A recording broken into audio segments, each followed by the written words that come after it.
and I'm open to items throughout the day. Probably I started this habit because I needed to be informed because of my professional career working with businesses, and I needed to know what was happening, particularly with current affairs and the economy.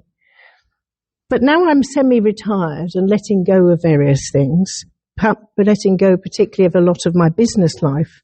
I'm questioning where I put my time. Do I need all this constant national and international news? Now, of course, this last week has been highly contentious, and I can't be silent. The last week highlights the question of how much news we have about the way our UK politicians behave. And that is important because it sets the tone for our country. And there's the debate about good and bad behaviour, which is coming right into our living rooms. It's beamed into our living rooms. Does it matter? Yes, of course it matters, because failures by our politicians and those who govern us affects us all in different ways. And I do feel, working with the food bank, that any changes that are bad often affect the poorest and the most needy worst and first. So it's a concern. And then we had the debate about free speech, which has been going on for months, and some demonstrations yesterday. But it sunk to new levels with the assassination of an American who is a Christian conservative activist, Charlie Kirk, whilst he was engaging with young people, engaging in debate at a rally in Utah. We do not need to know all that he stood for, and we certainly probably don't agree with everything that he said, but we may well agree with some of it. But we do know, of course, that killing someone simply for stating what they believe is wrong. We know that for certain. So I'm unsettled by all of this and uncertain how to respond to these recent events, especially when I stop and consider the other news headlines which seem to have fallen down the list. The violence and killing in Gaza and Israel, in Ukraine, and so on. I think it's right for us as Christians to feel challenged and to spend some time pondering how our Christian faith relates to these situations. And I guess the only answer that I have found is that it pushes me back to reading the Bible. Now, those who've read the Bible cover to cover will realize that the Old Testament contains much of war and violence, and essentially the story is about how to seek God's path in the midst of so much which is wrong. And so I remember the teaching in both the Old Testament and the New Testament. I remember the example of Jesus and the example of the disciples and others who then followed Jesus. So we start with that teaching in the Old Testament from this morning when we heard of Ezekiel's vision, a picture from the river flowing from the temple. The river is life-giving. Trees grow on the riverbank and the river widens and becomes sweeter so that the fish can survive. The salt is neutralized and the water is full of healing and fish. The river provides food and healing just as we find so many uses for water in our own lives, for drinking, for cleaning, for growing the food that we eat. And boy, did we miss that when we had the heat waves in the summer. We need water. So just as water provides for our physical needs, God also provides for our spiritual needs. And so we come to church, well, here in the school this morning. We come to find spiritual and intellectual food for eating, for absorbing, and for healing. We come to hear about our Christian beliefs, the teaching about how to behave, the teaching about Jesus' sacrifice for us and our salvation. And today we find all that in Jesus' words to us in the gospel reading. First, Jesus tells the disciples he is about to be glorified, but not in the way they expect. He's predicting the way to the cross. Then Jesus says that unless an ear of wheat falls to the ground and dies, it will not bear seed from which the fruit comes. So in creation, as we think of Creation Tide this Sunday, we understand how seeds grow in the dark, but with water, with warmth and light, they push up from the ground into beautiful flowers and trees and marvelous fruits and vegetables. Notice we're not just given fruit and vegetable which provide for our physical needs. We're also given the beauty of the flowers. What's the point of the flowers? They're there for us to look and to admire, to lift our spirits and to give us happiness so that we can grow in our spiritual life too. And as the seed grows, so we grow and enjoy the bounty. Jesus then says that the man who loves his life will lose it. So I ask you, do we hold on too tightly to all that we have?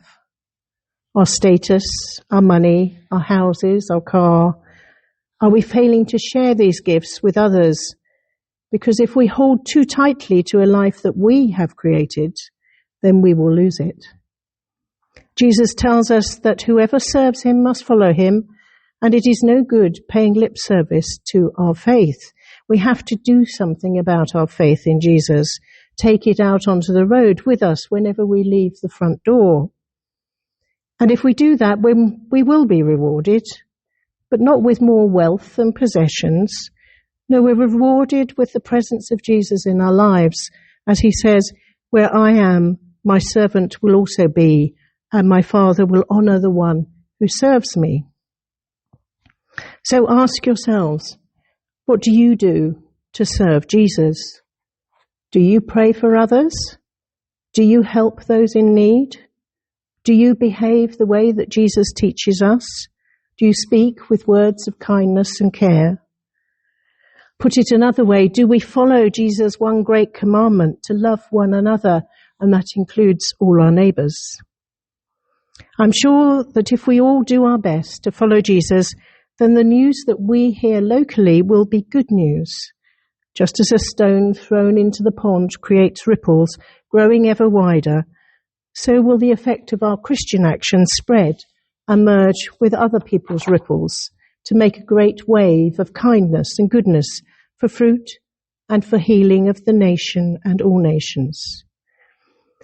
Now, there was one good story that stood out recently from the television news, and that was of the teenager Carlo Acutis. I don't know if you noticed.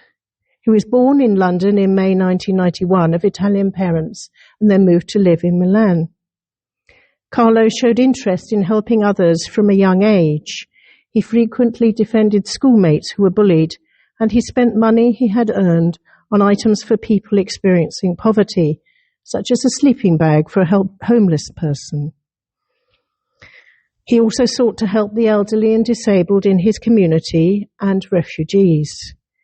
His devotion inspired his parents to become practicing Catholics, and his mother became especially devout, enrolling in a theology course so that she could better answer his questions.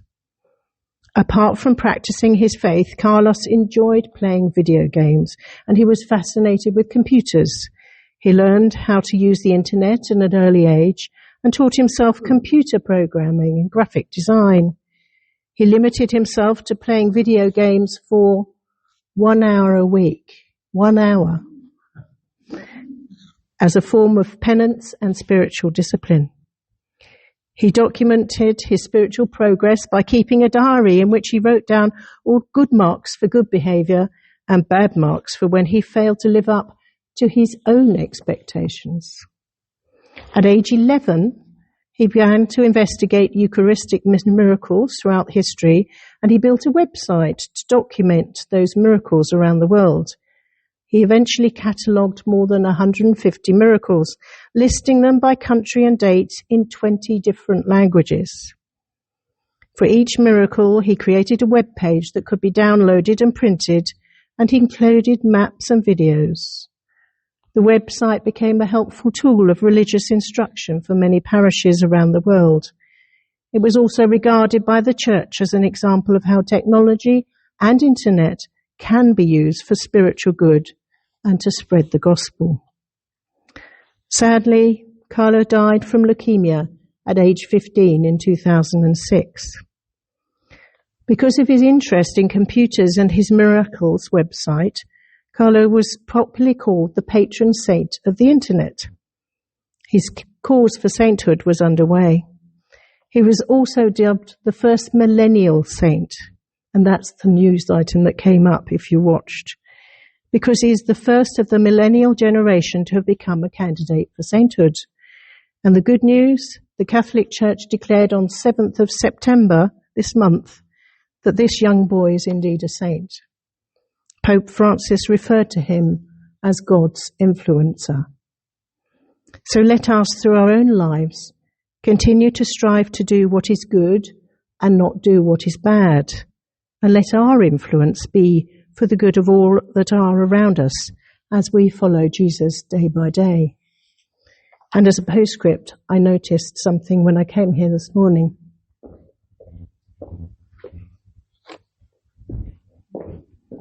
Here in our school, for all our children, what are the best ways that we can follow God's way?